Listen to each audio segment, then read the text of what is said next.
सन्यासियों और ब्रह्मचारियों के लिए है। यदि आवश्यकता हो तो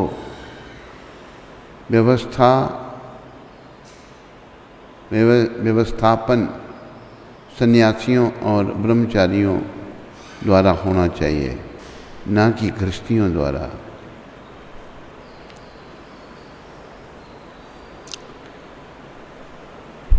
हरि बोल। ये नोट करनी है बात आज की, जो है ना, अंग्रेजी में कोट निकाल वो। प्रभुपाद यहाँ लिख रहे हैं वृंदावन के बारे में। वृंदावन में गृहस्थियों को नहीं, जो मतलब विषय विकारों में पड़े हुए हैं, नहीं, सन्यासी ब्रह्मचारी।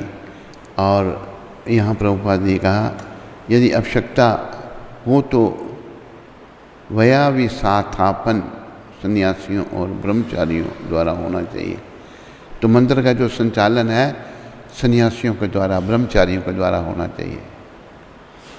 मुझे प्रभुपाद जी ने 1975 में कहा था कि तुम वृंदावन के प्रेसिडेंट बनो। तो प्रभुपाद जी की सेवा में बड़ा आनंद था, बहुत कुछ सीखने को मिलता था। उन्होंने बड़ी कृपा करके हमें अपनी सेवा में रखा। तो मैंने कहा प्रभुपाद मेरी इच्छा पूछोगे, मेरी इच्छा आपके साथ रहने की है। फिर कहते हैं अभी मैं वृंदावन छोड़ के कहाँ जाऊँगा, मैं यहीं रहूँगा। तो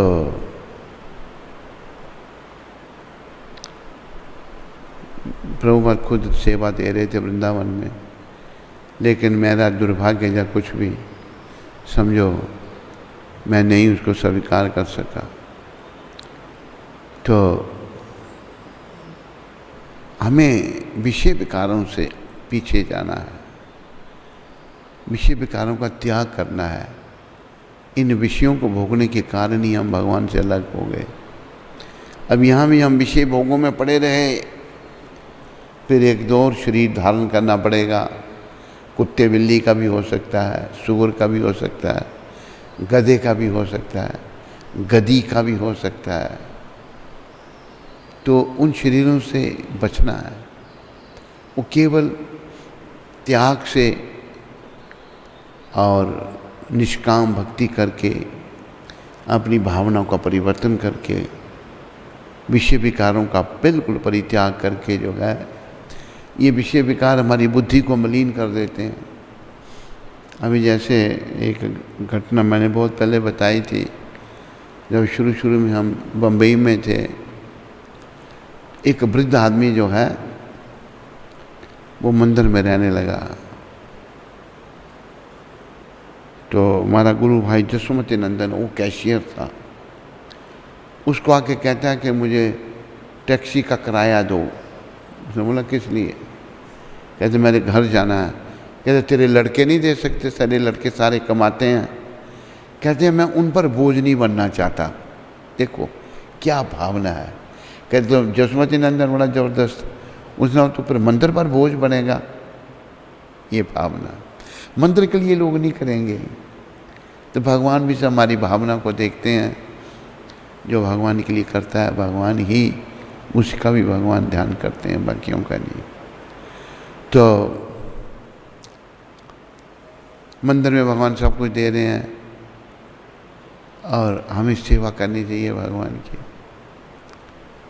बुद्धि इतनी मंद हो गई है, कोई पैसा देता तो हम जेब में डालते हैं।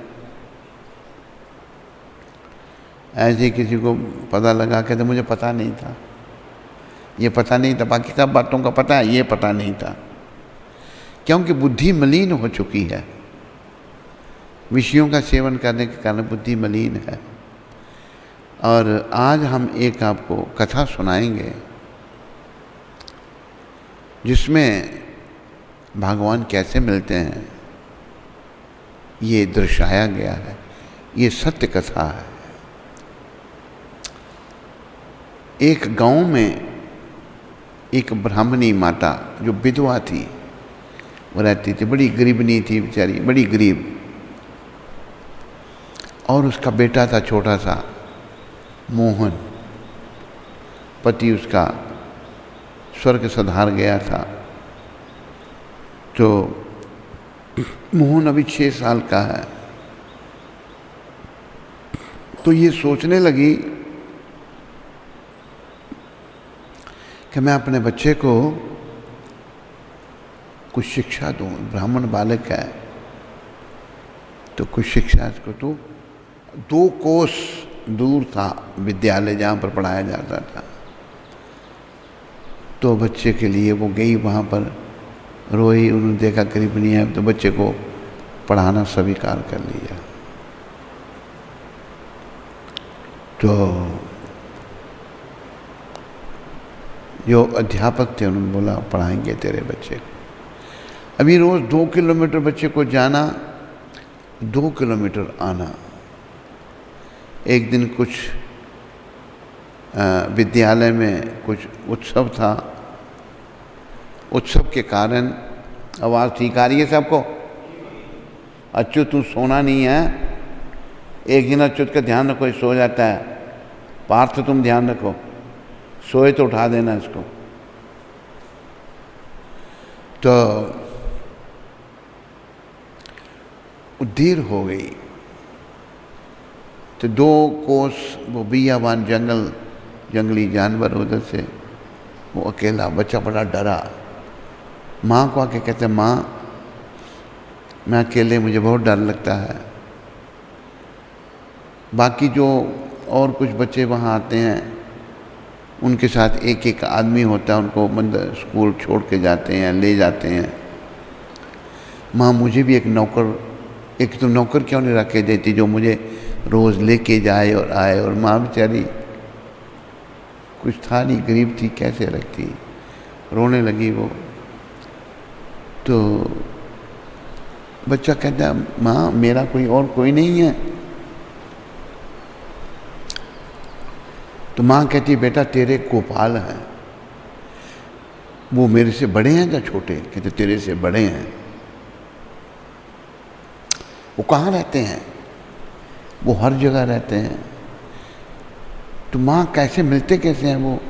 अगर उनको कोई भाव से पुकारे तो वो मिलते हैं। तो अगर मैं उधर वन में उनको रास्ते में अकेले में जब डरता हूँ तो मैं उनको अगर पुकारूंगा तो वो मिलेंगे। माँ कहती है अगर तेरी पुकार बड़ी आतुर होगी तो वहाँ आएंगे, भगवान आते हैं, वो तो सब जगह है। तो दूसरे दिन बच्चा जो है वो माँ ने कहा वो तुम्हारा बड़ा भाई है, उसका नाम गोपाल है, तेरे से बड़े हैं। दूसरे दिन जब बच्चा जंगल में डरने लगा, अकेला बेचारा जा रहा है पढ़ने के लिए, डर के मारे कहता है गोपाल मुझे डर लग रहा है, मैं डर रहा हूँ, मेरी रक्षा करो आकर। भगवान आ गए। बोलो गोपाल कृष्ण भगवान की। गोपाल भगवान आ गए और उसको छोड़ दिया जहाँ तक जाना था उसने। आती दफ़ा भी उसने पुकारा, फिर भी भगवान आ गए। रोज़ भगवान उसको ले भी जाते थे और छोड़ भी जाते थे रास्ते से।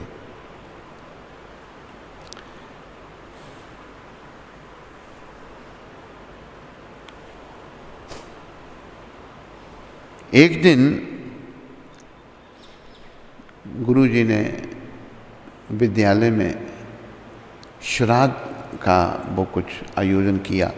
उनके पितरों का श्राद्ध था, पिता का या किसका। उस सारे बच्चों को बोला भाई कल हमारे पितरों का श्राद्ध है तो तुम लोग कुछ ना कुछ उसके लिए ले आना। तो गोपाल कहता है गुरुजी को, गुरुजी मैं क्या लाऊं?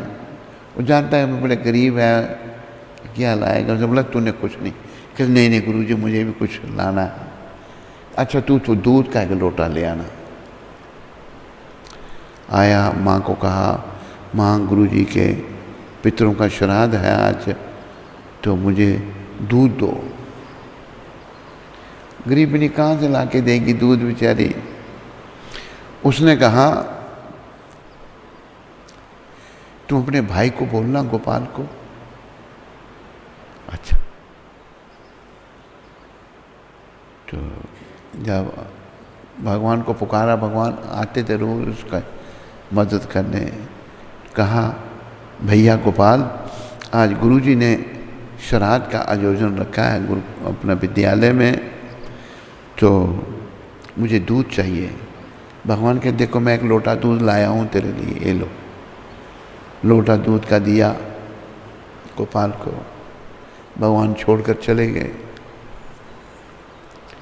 जब चले गए तो देखो भगवान कैसे मिलते हैं, किसको मिलते हैं, इस कथा से आप लोग समझेंगे। भगवान सरल भाव से मिलते हैं। अगर हमारा भाव कुटिल है ना, फिर नहीं मिले। मतलब सो रहा है, नींद आ रही है, ये क्या हो रहा है? ये नींद नहीं है, समाधि है। ऐसे थे क्या कर रहे हो? नहीं बोलेगा भी। तो लोटा दिया भगवान ने दूध का। आया तो गुरुजी सामान इकट्ठा कर रहे थे, बाकी विद्यार्थी लाए थे, कोई कुछ कोई कुछ कोई कुछ। श्राद्ध का मतलब भोजन का आयोजन होना था और ब्राह्मणों को खिलाना था। तो बड़ी आज मोहन जो है बड़ा खुश है। उस बालक का नाम मोहन था। तो खड़ा हो गया बेचारा। उसने कहा, तो उसकी तरफ किसी ने देखा ही नहीं, भाई दूध है लाया ले ले, किसी ने नहीं देखा।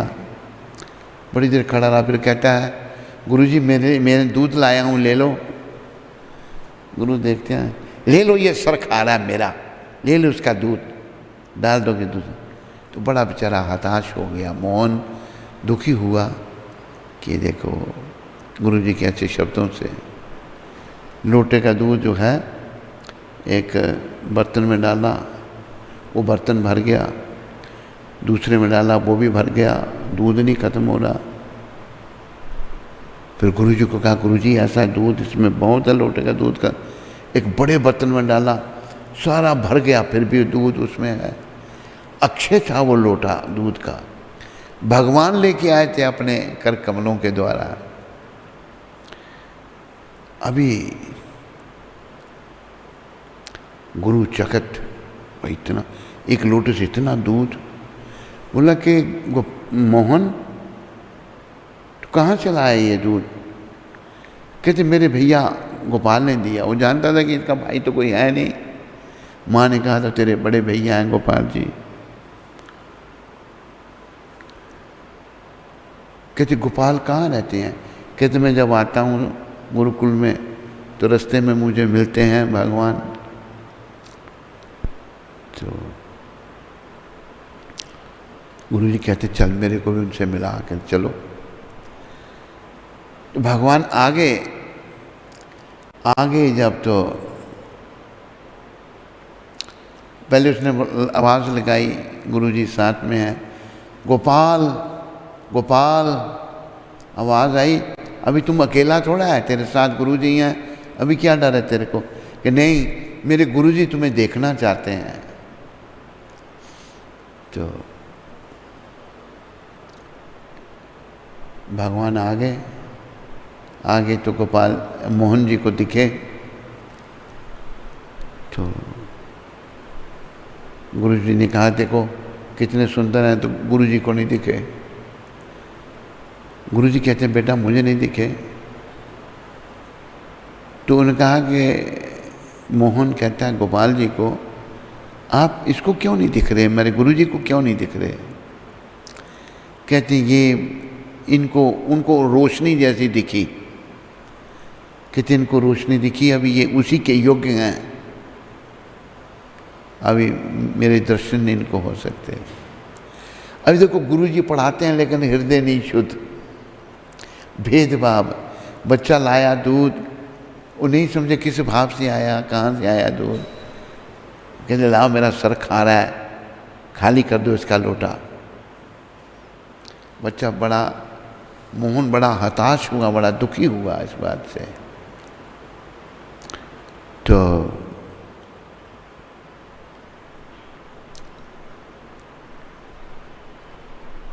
वो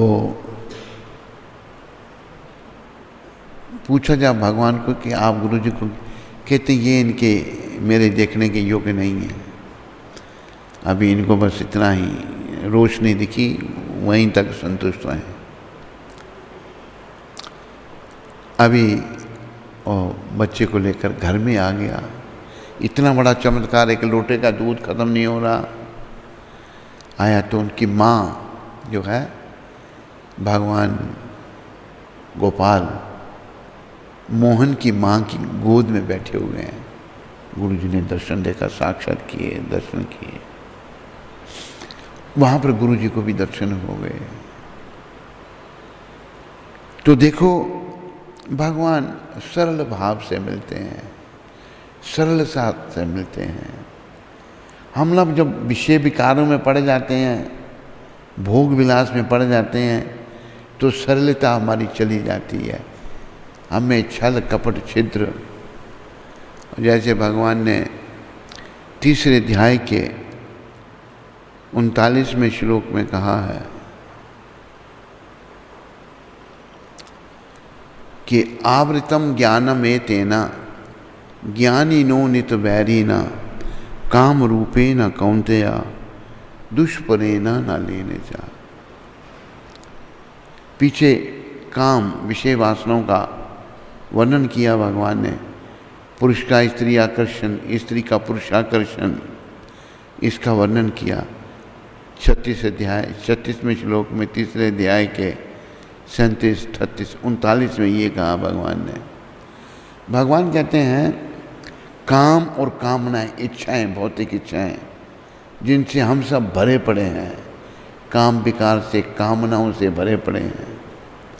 जब तक ये काम और कामनाएं रहती हैं तब तक हमें शरीरों का परिवर्तन करना पड़ता है, जन्म मरण के चक्कर में जाना पड़ता है। संदेश ये है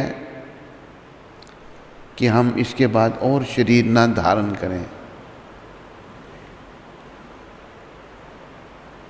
इसी शरीर के द्वारा भगवत प्राप्ति करें और शरीर छोड़ने के बाद अपने घर को गौलोक धाम को जाएं।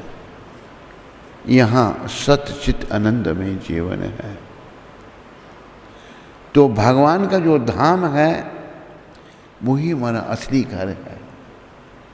और भगवान भी ये चाहते हैं कि हम सब उनके वहाँ आएं, वहाँ रहें, लेकिन हम योग्य नहीं हैं।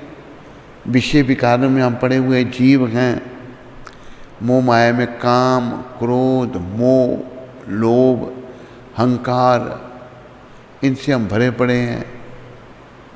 शुद्धि नहीं है अंदर, अंदर बड़ा मलिन है। मन निर्मल नहीं है। मन जब निर्मल नहीं है, भगवान कैसे मिलेंगे? भगवान तो निर्मल मन वाले को मिलते हैं। तो बस जीवन का यही उद्देश्य है। ये मत देखो, ये मत सोचो कि बड़े लोग नहीं लगे हैं भक्ति में। लोग नहीं लगे हैं, हमें लगना है। क्योंकि जब लोग जाएंगे दुनिया से, हम लोगों के साथ नहीं जाएंगे। जब हम जाएंगे तो हमारे साथ लोग नहीं जाएंगे, कोई नहीं जाएगा। अकेले आए हैं, अकेले जाना है। कहा है आए भी अकेला, जाए भी अकेला, आए भी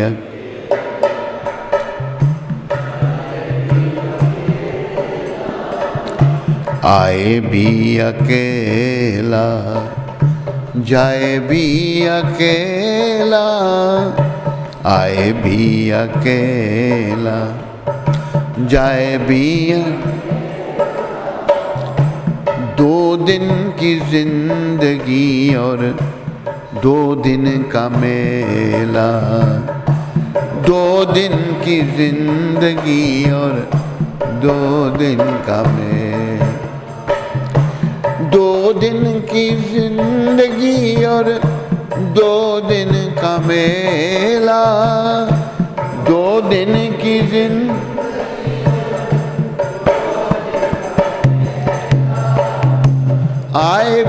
अकेला, जाए भी अकेला।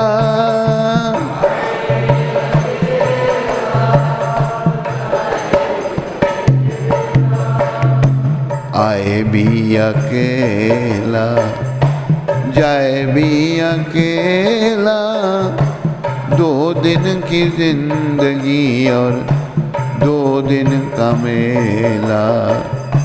आए भी अकेला, जाए भी।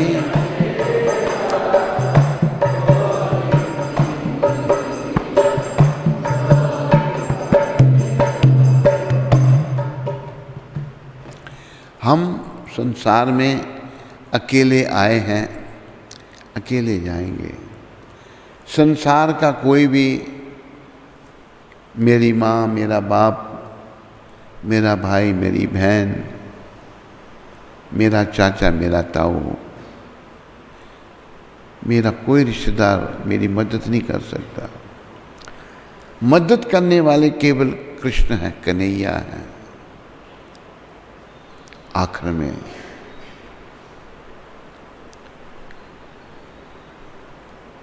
कोई भी मदद किसी की ना कर सकता है, ना करेगा। मदद करने वाले भगवान हैं, लेकिन हम लोग अशुद्ध हैं, शुद्ध नहीं हैं। काम, क्रोध, मोह, लोभ, अहंकार से भरे हुए हैं, तो दोष हैं। अगर कोई किसी में कोई दोष हम देखते हैं तो उसको हम अपना लेते हैं। आगे हम में दोष हैं, उसकी नकल करेंगे। अभी जैसे हमने देखा कि शुरुआत में माताएं जो हैं बड़े टाइट कपड़े पहनने लगी, बड़े टाइट कपड़े। एक रिवाज, फैशन सा बन गया था। एक माता का पता नहीं कोई पर्स नीचे गिर गया, नीचे नहीं झुक सकती वो, इतने टाइट कपड़े उसने पहन रखे हैं। किसी दूसरे को बोला, उसने उठा के दिया। और देखो देखी सारे हिंदुस्तान में टाइट कपड़े शुरू हो गए। वो दौड़ गया।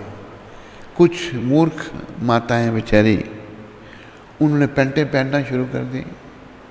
देखो देखिए सारी औरतें पैंटें पहन रही हैं, शरीर का प्रदर्शन कर रही हैं। मर्यादा है स्त्रियों के लिए। स्त्री का शरीर जो है पुरुष के लिए आकर्षित है। यह कृष्ण भगवान ने बनाया है संतति बढ़ाने के लिए। तो स्त्री अगर अपने शरीर का प्रदर्शन करेगी और आकर्षित होगी और दूसरे की भावनाओं को दूषित करेगी, वो खुद भी नरक में जाएगी, जिसकी भावना दूषित हुई वो भी नरक में जाएगा। तो अभी स्त्रियाँ बेकार की पैंटें पहन रही हैं, शरीरों का प्रदर्शन कर रही हैं। इनको पता नहीं इसका परिणाम क्या होगा। अंत काल में जब यमदूत लेने आ जाएंगे, कोई नहीं बचाएगा इनको। यमदूत इनको यम पाश में बांध करके ले जाएंगे। तो अंत काल में यमदूत ना आए, विष्णु दूत आए। हमने भगवान का भक्त बनना है, हमने कृष्ण भक्त बनना है। कृष्ण भक्त बनेंगे तो भगवान के पार्षद आएंगे हमको लेने के लिए, विमान लेके आएंगे। शरीर के छूटते ही दिव्य देह मिल जाएगी और विमान में बैठ करके हम जो हैं वैकुंठ में जाएंगे, भगवान के धाम में जाएंगे। तो ये संदेश है। पर जीवन काल में जो ज़्यादा कर्म हमने किए हैं, अंत में भी वही विचार हमारे ध्यान में आएंगे। अंत में भगवान का सिमरन बड़ा कठिन है, नहीं आ सकता। सेठ करोड़ीमल की बात मैंने बताई थी आपको। सेठ करोड़ीमल अभी बिस्तरे पर पड़ा है, प्राण नहीं निकल रही, वहीं मलमूत्र का त्याग हो रहा है, भगवान का नाम नहीं ले रहा। लड़कों ने बड़ा प्रयास किया। आकर एक लड़के ने अपने बहनोई को बुलाया, उसका नाम था रामलाल। कहा कि आपने पहचाना इनको? ये कहे वह रामलाल नहीं बोल रहा। कहता है ये तो लाजवंती के घर वाला है। बेटी का नाम था लाजवंती। अंत में भगवान का नाम तभी आएगा जब जीवन काल में हम शुद्ध हो गए होंगे, जीवन काल में हमारी अंतरात्मा शुद्ध हो गई होगी, जीवन काल में हमारे अंदर से काम, क्रोध, मोह, लोभ, मद, मत्सर, ईर्ष्या, दंभ, कपट ये चले गए होंगे, तब अंत में भगवान का नाम आएगा, नहीं तो नहीं आएगा। तो बस सभी उस अंतकाल की तैयारी करो। इसकी तैयारी तो बच्चों 5 साल की उम्र से करनी चाहिए। इसलिए बच्चों को गुरुकुल में यहाँ खोला है, इनको कुछ भगवान के बारे में पता लगे, ताकि आज जो बच्चे हैं कल ये नौजवान होंगे, आज जो नौजवान हैं कल वो बच्चे थे, आज जो बूढ़े हैं कल वो नौजवान थे, आज जो नौजवान हैं कल वो बूढ़े होंगे। इतने ही थे पहले जब आप भी छोटे थे। पूछो उसको।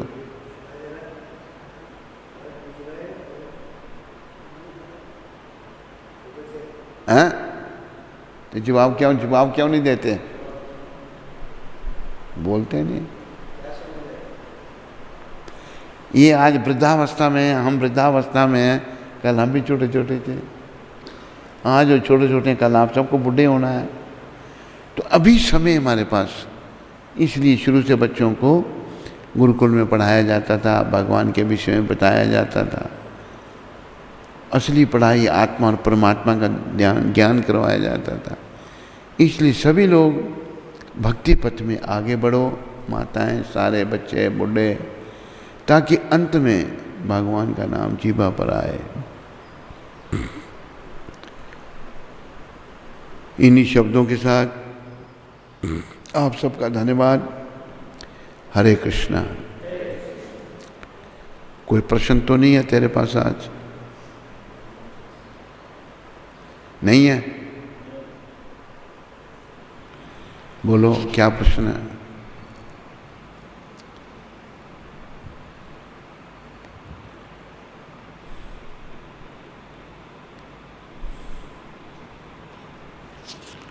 शुद्ध भक्ति माता सूरत से शुद्ध भक्ति माता। कौन सी? शुद्ध भक्ति माता। शुद्ध भक्ति, हाँ बोलो शुद्ध भक्ति माता। गुरु महाराज आपके श्री चरणों में कोटि कोटि दंडवत प्रणाम। मेरे प्यारे गुरुदेव, हे कृपा सिंधु, हे दया के सागर मुझ पर कृपा कीजिए। मेरी भक्ति में प्रगति नहीं हो रही है। हे गुरुदेव, त्राही माम रक्षा माम। प्रयास करो, धीरे धीरे होगी शुद्ध भक्ति माता, धीरे धीरे भक्ति बढ़ेगी। पूर्व जन्म के कर्म अभी बहुत हैं, मन में मलिनता है, पर लगे रहने से धीरे धीरे ये दोष निकलेंगे। चिंता नहीं करो, प्रयास करो। कंचन माता सूरत से। कंचन जी, एक भजन सुनना चाहते हैं। कौन सा? मेरे गिनियो ना अपराध लाडली श्री राधे। अच्छा, और प्रश्न है किसी का? एक भजन वाला आखिर में, पहले प्रश्न। नंदी मुखी माता कनाडा से ये कह रहे हैं कि मेरी इच्छा हो रही थी कि मैं कब आपके चरणों की धूली प्राप्त कर सकूंगी। हाँ। तो मुझे आपने स्वप्न में दर्शन किए और दर्शन दिए और आपने अपने चरण मेरे सर पर रख दिए। तो नंदी मुखी माता कृपा मिल गई। भक्ति में खूब आगे बढ़ो, अच्छे भक्त बनो, ताकि आपको देखकर और भी लोग भक्त बने। और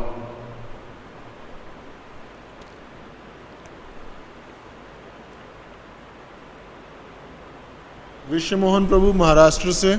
विश्व मोहन, हाँ। हरे कृष्ण गुरु महाराज, कोटि कोटि दंडवत प्रणाम। Thanks for the divine nectar every day. कल आपने संत जनाबाई की कथा सुनाई थी, उसके लिए आपका धन्यवाद। आपसे विनम्र निवेदन है कि किसी दिन संत नामदेव महाराज जी की भी कथा सुनाने का कृपा करें। ठीक है, प्रयास करेंगे। याद दिलाना, तुम नामदेव की कथा सुनाएंगे। प्राण गोपाल प्रभु गयाना से, हरे कृष्ण सद्गुरुदेव महाराज जी के पावन चरण कमलों में कोटि कोटि दंडवत प्रणाम। गुरु महाराज जी से एक विनती है कि हम अधमों को नित्य अपने पावन दर्शन देने की कृपा कर आशीर्वाद प्रदान किया करें, चाहे 2 मिनट के लिए ही दर्शन दे दें। जब आप गौ राधा कृष्ण के दर्शन करने आते हैं, इसी बहाने हमें भी भगवान के दर्शन हो जाएंगे और साथ ही आपका आशीर्वाद भी प्राप्त हो जाएगा। गुरु महाराज, जिस दिन आपके दर्शन नहीं होते हैं बहुत विरह सताता है, बहुत विरह सताता है। आपका अधम दास प्राण गोपाल दास। अच्छा, भावना जागृत हो रही है। प्राण गोपाल, भावना को और बढ़ाओ, अपने दोषों का चिंतन करो, दोषों को मिटाओ, भावना को आगे बढ़ाओ, जीवन सफल करो। हरे कृष्ण। और तो भजन निकाल दो। क्या प्रश्न हो रहे? हाँ, रोशनी माता अमृतसर से। रोशनी जी, हरे कृष्ण गुरु जी, कोटि कोटि प्रणाम। मैं अपने गुस्से पर कंट्रोल कैसे करूं? गुस्सा क्यों आता है रोशनी माता? अंग्रेजी में कहा है, when expectation is not fulfilled, it turns into frustration.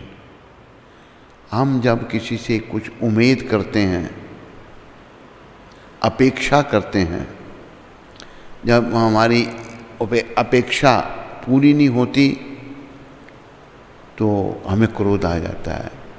किसी से कुछ उम्मीद नहीं करनी। क्रोध रोकने का सबसे बड़ा ये तरीका है, हमारे मन में अपेक्षाएं बड़ी हैं। हमने किसी से कोई अपेक्षा नहीं करनी। अपेक्षा की तो तूने किसी से अच्छी अपेक्षा की, वो नहीं पूरी होती तो क्रोध आ जाएगा। अपेक्षा करनी नहीं। तेरे सोचने से या अपेक्षा करने से कैसे दूसरा वैसा करेगा? तो अपेक्षा नहीं करनी, क्रोध नहीं आएगा। लीलावती माता लंदन से ये जानना चाहते हैं, महाराज आप मॉरिशस कब आएंगे? लीलावती मॉरिशस में है। अरे अभी ये बीमारी ख़त्म हो नहीं रही तो कैसे आएंगे मॉरिशस? जब बीमारी ख़त्म होगी, सब नॉर्मल होगा तो फिर आने का प्रयास किया जाएगा। अभी तुम कहाँ, लंदन में हो या मॉरिशस में हो, कहाँ हो?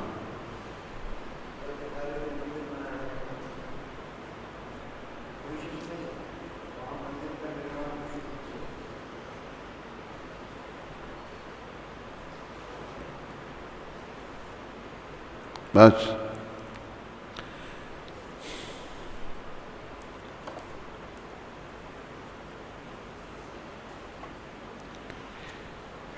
श्री राधा नाम महाधन मेरो, नहीं और संपदा मोहे कमानी। छाड़ी अटारी अटा जग के, हमको कुटिया ब्रज माही छबानी। संगति साधु वृंदावन वास, और सेव का सदा यमुना महारानी। अब औरन की परवाह नहीं, अपनी ठकुरानी श्री राधिका रानी। अपनी ठकुरानी श्री राधिका रानी। मेरे गिनियो ना अपराध, लाडली श्री राधे। मेरे गिनियो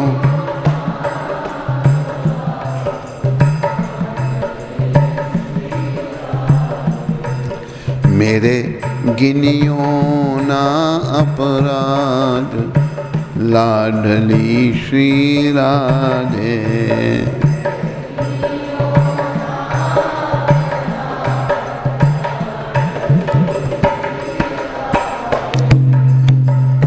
श्री राधे जय जय राधे।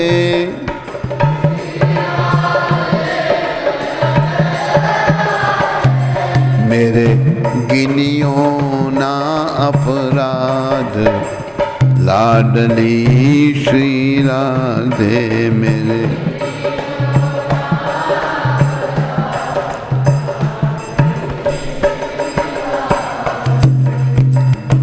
माना कि मैं पतित बहुत हूँ, माना कि मैं पतित पावन तेरो नाम, पतित पावन लाडली श्री राधे लाडली। मेरे गिनियो ना अपराध लाडली श्री राधे।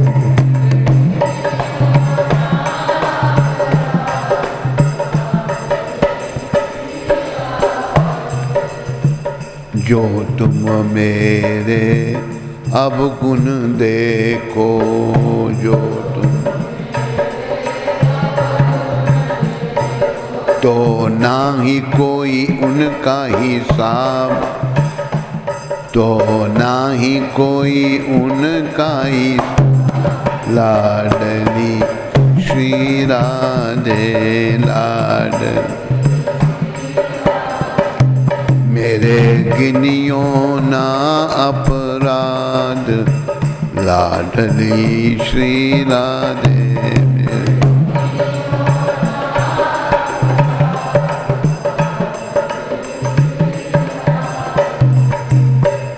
अष्ट सखीन में कोटि गोपिन में,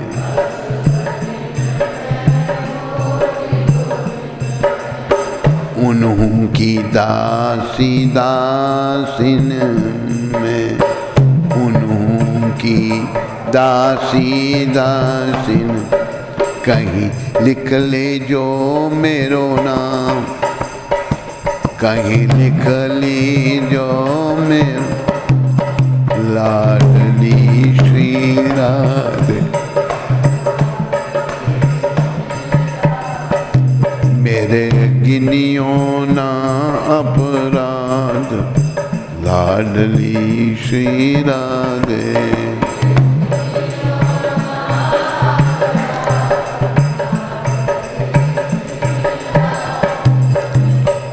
कोटिन उमा रमा ब्रह्मानी, कोटिन उमा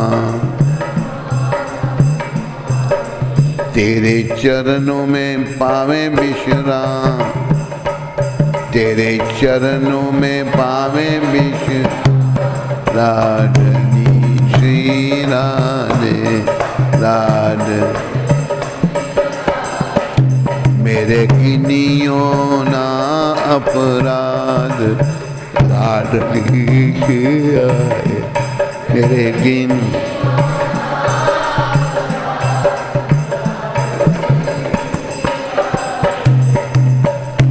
बोलो राधा रानी की जय, बोलो बरसाने वाली की जय। हरे कृष्ण।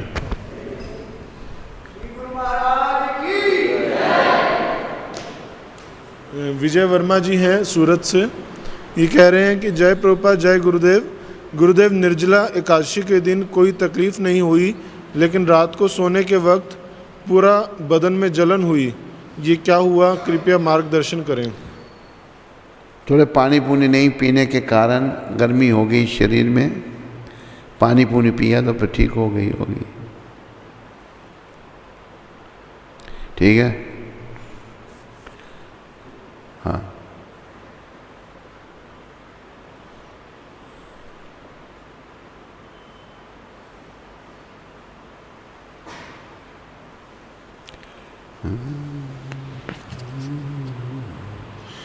राकेश ढेबरिया सूरत से ही हैं, ये भी सूरत से जी।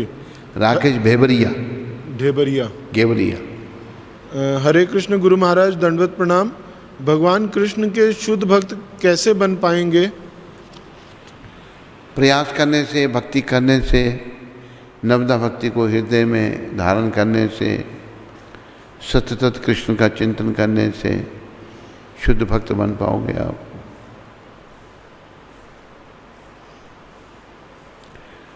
स्कंद पुराण में तुलसी देवी की प्रशंसा इस प्रकार की गई है। मैं तुलसी देवी को नमस्कार करना चाहता हूँ